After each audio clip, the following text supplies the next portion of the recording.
Welcome to Email After Hours by SenderScore, powered by Validity. We're your hosts. My name is Guy Hansen. And I'm Danielle Gallant, and this is Email After Hours.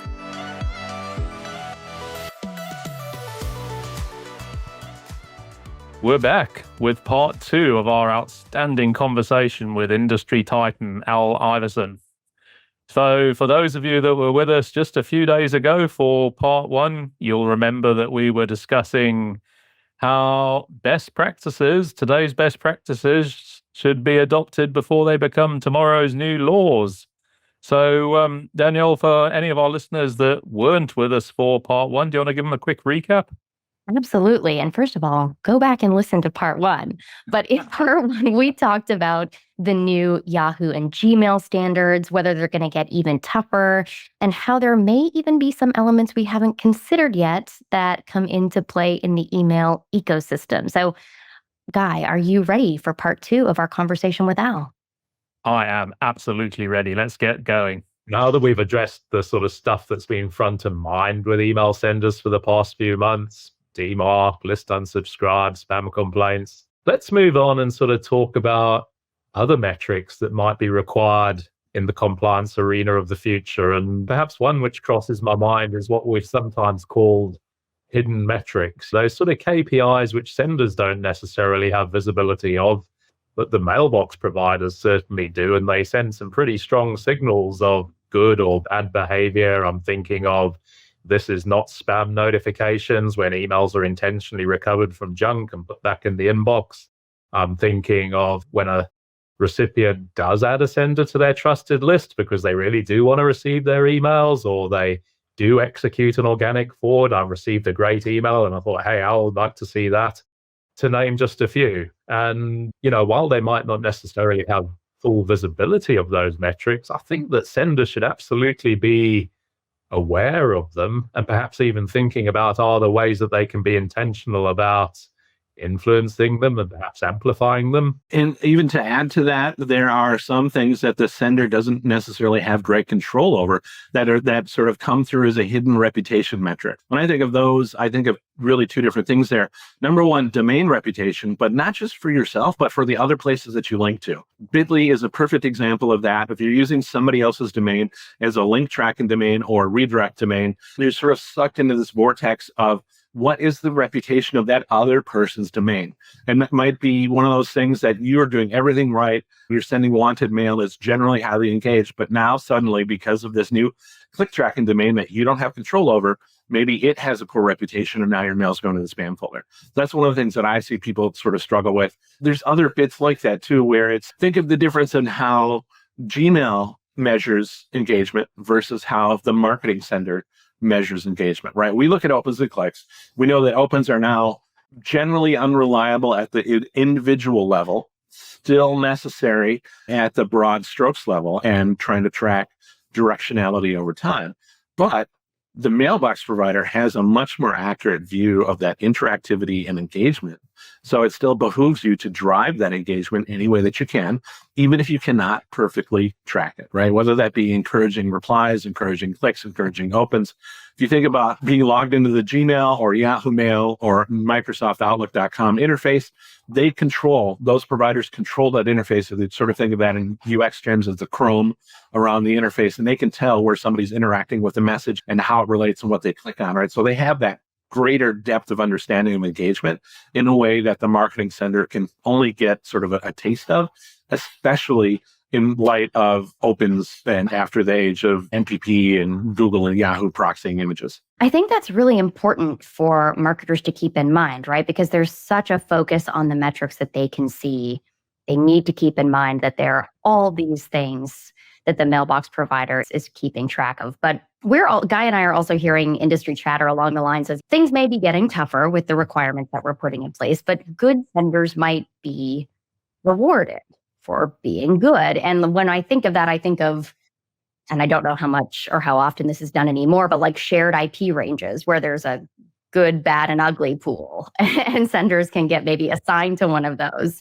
And maybe good senders could be put onto a good pool always or something. So what do you think of that? And maybe how could good senders be rewarded? So one of the rewards that it's maybe we're not quite to the time, we're just sort of approaching the time. And what I'm thinking of there is BIMI or BIMI logos, brand identifiers for message identification, which is basically a brand logo or brand avatar that's associated with your email message. It's sort of the carrots associated with the stick of DMARC, right? It's the reward. It's the cherry on top of doing things right when you fully implemented DMARC in a restrictive and secure method.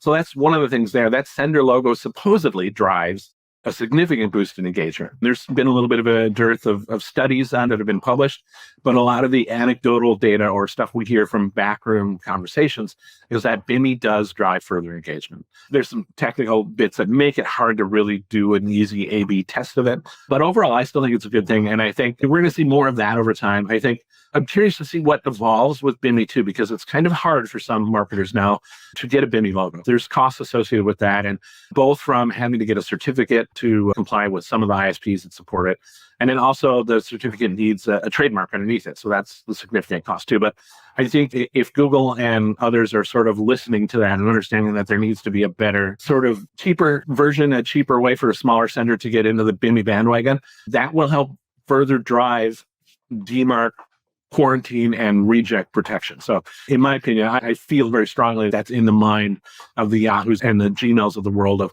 what else can we do there to reward people? And looking back historically too, they've also done sort of negative rewards when you're doing it right. Like everybody forgets now, but when TLS was not as broadly implemented, Gmail woke up one day and said, everybody do TLS or else, or we're going to put a big scary thing on every message you send that says, this message was not encrypted in transit.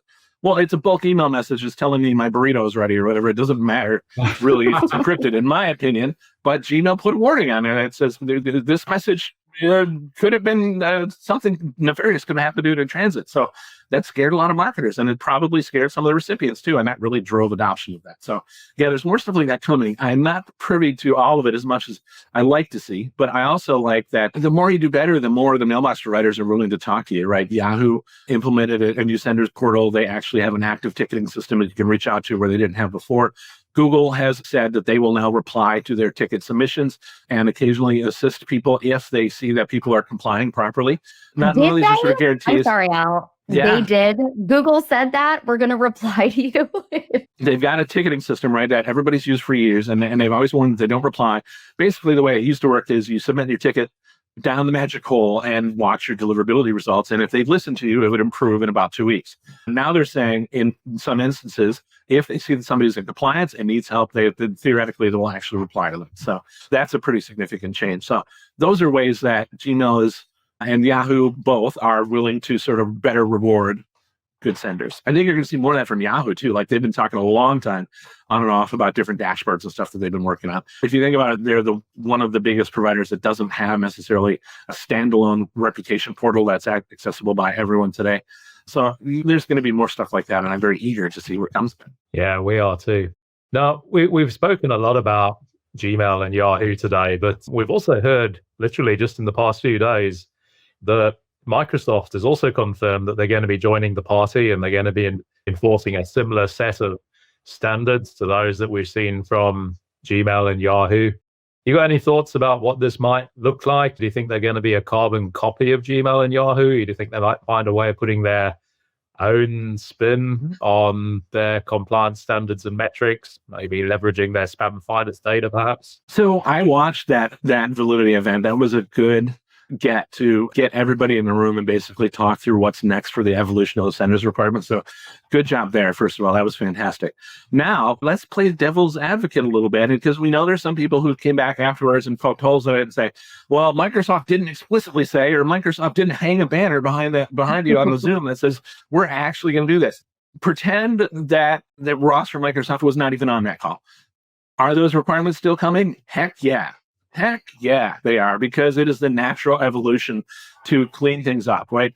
Yahoo and Gmail are just naturally sort of converged on a specific level of best practices that they found compatible with what they need. And that's because that's what's appropriate for that level of large mailbox provider. Microsoft, off working on their own, being smart, are probably going to be coming to similar conclusions. So even if there was no collaborative aspect, even if they weren't part of this discussion or part of prior discussions or part of future discussions, it absolutely stands to reason that basically Microsoft is going to get on the Yahoo little bus. Right? There's just no way that's not going to work that way. It's just a question of timing for that, right? I think Ross had said it's a question of when and not if. A slight shift of topic, and I want to sort of touch one of my pet themes. I'm thinking back to Europe's GDPR experience 6 years ago. And of course, a lot of the US states have now been rolling out GDPR, similar style, new gen privacy legislation. And I think what we thought at the time was that one of the things GDPR did was it took a load of established best practices, wrote them into law. You will apply more robust consent and provide more transparency, how you're going to process your customer data, and more choice around how that processing is going to take place. And then we published some DMA research over the next 3 years that showed that email program performance was consistently improving. Deliverability got better, open rates and click rates got better, revenue got better. So it kind of felt like, guess what? All of these email senders were forced to implement what were previously best practices and now are law, and they benefited from it. So why wait? And I guess my question for you is, do you think there's sort of one or two best practices floating around at the moment, which are still best practices, not necessarily a legal requirement, but it would really be in a sender's best interest to implement them today as part of that future-proofing strategy we're talking about? So what's really interesting to me, sort of thinking about the regulatory landscape, is that if you look at the recent Yahoo and Google requirements, they are almost a reaction to the lack of that broad federal level style requirements for opt-in permission and data handling in the US. Certainly that'll continue to evolve. But if I try to look beyond it and think of things that they haven't thought of, I'm going to go weird and old school. And I think for some types of newsletter senders, news organizations, smaller marketers, double opt-in is something that they just have to sort of bite the bullet and do. It's a tough pill to swallow. People go, oh, you've been around since the late 1990s. You've been talking about double opt-in. The industry's moved on. But some of these things are so cyclical in that I see issues where smaller senders have been targeted by different types of block lists or reputation filters that are used by the big providers. Some of this back-end reputation data does make its way into Gmail and can cause spam filtering at Gmail. Anyway, long, boring story short, right? If you're a small sender and you're not doing double opt-in, eventually somebody's going to hassle you about it. And if you're not a multi-million-dollar retail marketer with the resources to defend against that and build a good reputation based on your email volume around all the other stuff you're doing, double opt-in is the best protection for the little guy. Again, it's a bitter pill to swallow because some of these people look at it and go, why do I, as a tiny sender, have to implement something that a big multi-million-dollar retailer doesn't? And that's sort of the nature of the beast. Yeah, no, I think that's spot on. We'd love to see that too. So we've talked about best practices. We've talked about legal requirements. I guess the third part of this stool is industry standards like RFCs. And for listeners who don't know, and you're ready for yet another acronym from Email After Hours, an RFC stands for Request for Comments. It's a formal standards track document developed in working groups. Some of these come from Morg that we've referenced before.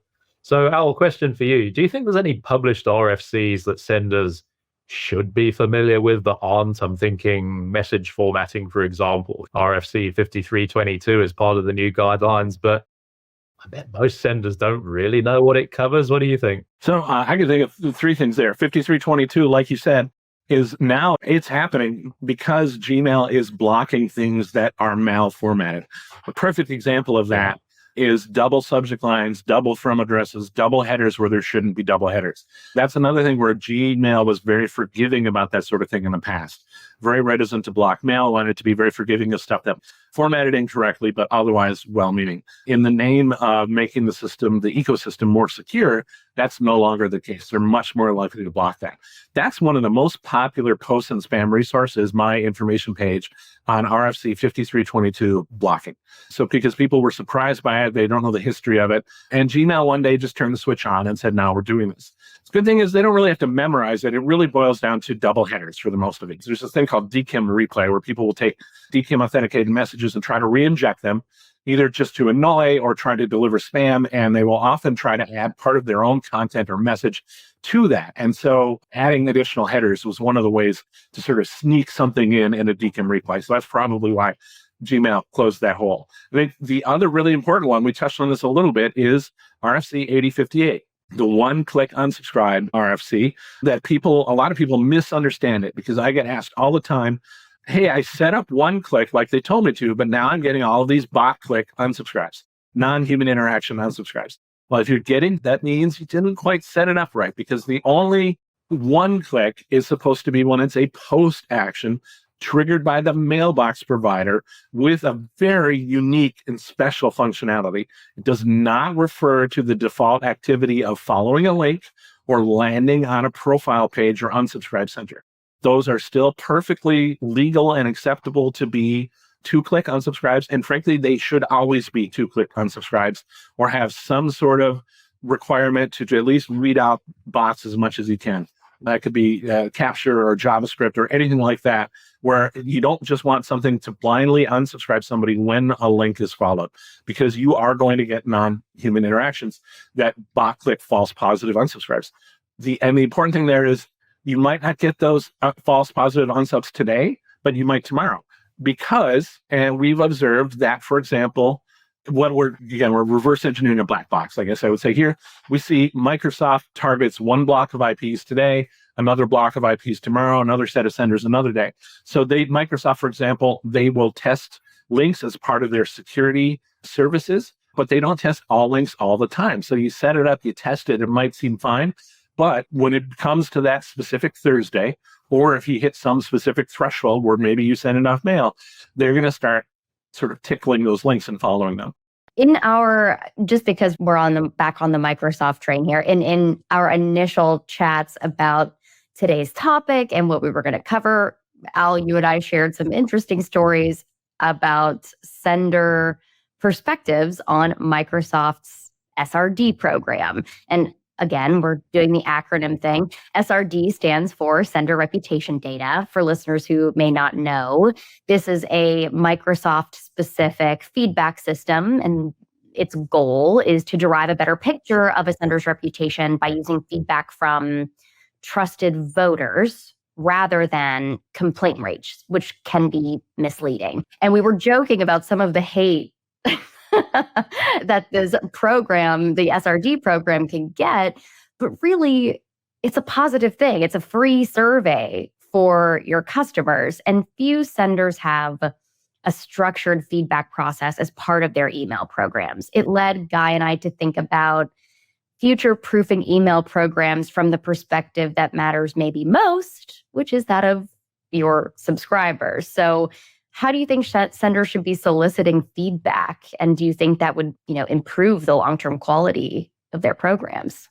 They should be soliciting in every possible way, right? A lot of people have started, especially in transactional emails or notifications or follow-up from support tickets, put an actual footer in there that says, give us a positive or negative response there. Those can be kind of weighted, because if somebody's mad about why their order didn't arrive, they're going to give you a negative result regardless, but you can trend and summarize over time to see certain types of emails are getting more complaints than others. And any way you can do that, encourage responses, encourage feedback, click here to tell us what you think about this. Any sort of mechanism is better than none. And think about SRD has been around a long time. So the concept of feedback is not new. Like, when did the TV show Survivor start? Because that's how long SRD has been around. Because when I first explained SRD to people, I told people it was like getting voted off the island. Like, it's literally, that's the whole point of it, is the feedback tells Microsoft whether or not you're allowed to be on Inbox Island.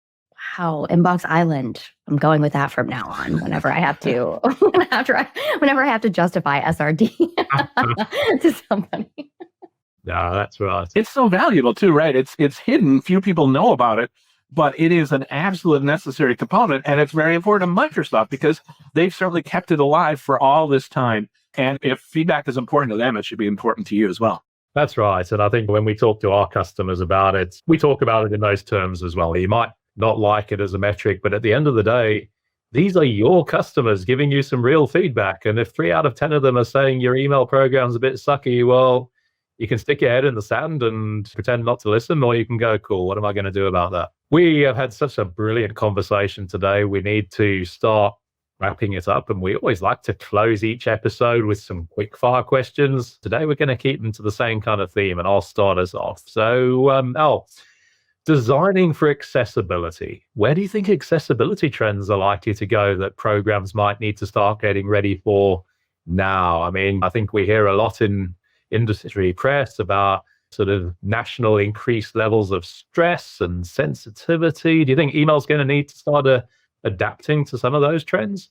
Oh, yes, absolutely. I think the big challenge with accessibility that I've seen has really been getting it right in dark mode, right? People will put very complex code in place to make the fonts not turn into tiny little things. And so you can still read it on the phone, so that a screen reader can still pick it up. But if you do this, so many people try to design so well and do cool design tricks. Well, that's what a designer should be doing. So God bless them. But you can do it in a way that if you're not careful and testing against dark mode, that's where I see people sort of fail the most often. And I think that's the future thing that people have to start getting right, that they're not getting enough right today. My closing question for today, we can't finish this conversation without talking about AI. Part of obtaining consent is telling the subject exactly what you're going to do with their data in plain language. And I guess the question is, do we even genuinely know how AI is going to interact with customer data? How do you think this should be reflected in consent statements? Boy, I think right now, you'd probably want to certainly want to keep AI away from writing the consent statements, because the current AI models love to make things up, right? And they'll tell you that they're going to put your PII on a rocket ship and send it to the moon, even if you have no plans to do that, right? You look at all of the silly stuff with, like, the poor lawyers who relied on ChatGPT that cited cases that don't exist. So I wouldn't necessarily trust it to do any of the writing for it. And then there's the big question of, where does your data go as far as what the future of feeding that data into generative AI models? And boy, there's a lot of unresolved stuff there that I'm feeling really incapable of answering. Yeah, no, I think a load of us are going to be wrestling with that for months and years to come. This has been such a brilliant conversation today. Al Iverson, thank you so much for joining us and being so generous with your knowledge and your insights. I think our audience is going to love today's conversation. It's been great having you with us. Thank you both. Thank you so much. Thank you, Validity. This was a lot of fun. Awesome. And just by way of a wrap, we'll be back again in another 2 weeks or so. And just a quick comment to you, our listeners. Danielle and I are always super proud of the great guests we bring to join us on Email After Hours. That absolutely goes for today as well. But we're always looking out for great guests in the future as well. So if there's any of you out there that might like to come and join us for a chat in an upcoming episode, drop a comment when you listen to today's episode, or ping us on LinkedIn. We'd love to chat and maybe get you in the hot seat in the weeks and months to come. Been awesome today. Bye for now. Bye. Be sure to tune in next time and hit subscribe so you don't miss any future episodes. And don't forget to visit senderscore.com for loads more great resources to help you become a stronger sender. To all you sleepless senders out there, thank you for joining us after hours, and see you next time.